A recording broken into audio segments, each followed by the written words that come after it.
Hello everyone, we are from Group 4 and in this video we are going to talk about semiotic. Let's start from the definition. Yakin and Totu 2014 said that semiotic is study of science or an epistemology about the existence or the actuality of sign in societal life.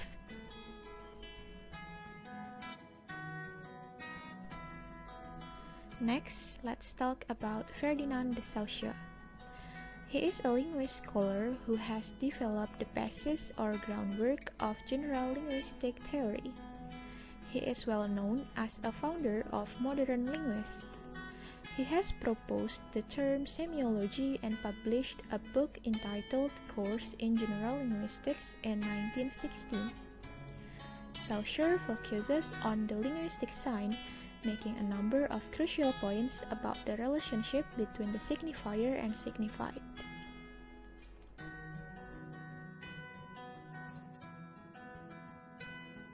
The next is about crucial points by Ferdinand de Saussure, that is signifier and signified. Sign is made up of the first is signifier. The definition is the image or the sound that gives a meaning. For the example is blue color. And the second is signified. For the definition is the concept or meaning that the sign refers to. For the example is blue color is often associated with sadness or the sea. So a sign must have both a signifier and a signified.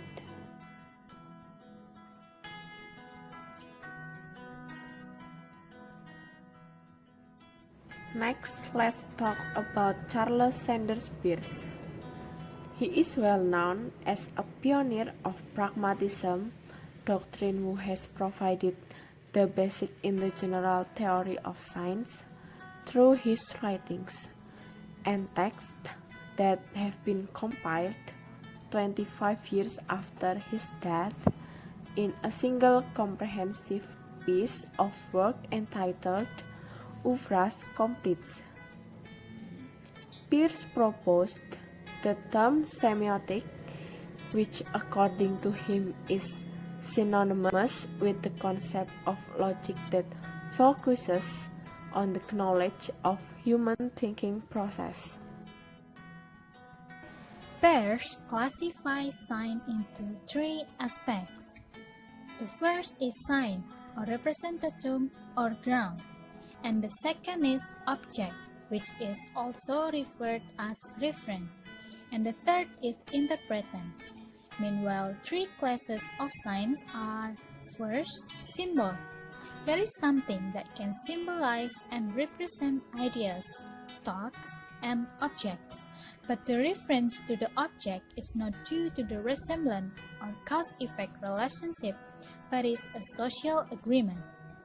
The example of symbol are numbers and alphabet. And the second is icon. It is a sign that contains a similarity that can be recognized by the wearer. The example of icon is a photograph, as it certainly resembles whatever it depicts. And the third is index.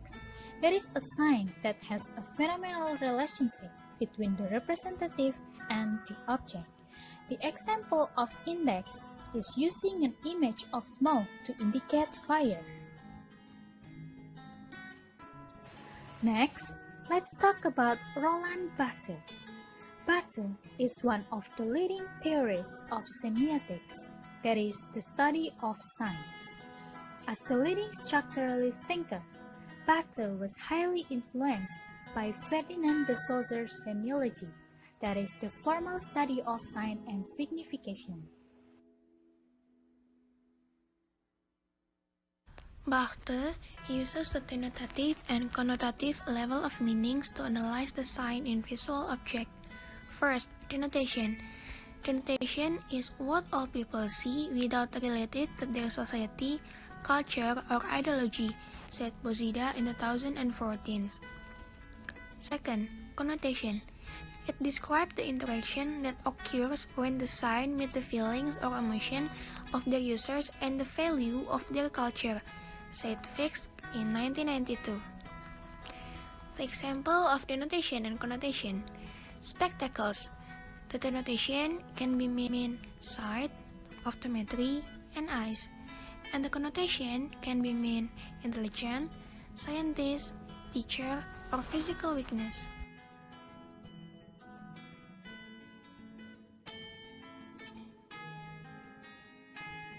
Myth is a system of communication or a message, a mode of signification. Wachter proposed that a myth is a chain of semiotic events which, when experienced or seen by members of society, creates of subconscious meaning. Myth uses material that has already been worked on to make it suitable for communication, such as representation, photography, cinema, reporting, sport, shows, and publicity.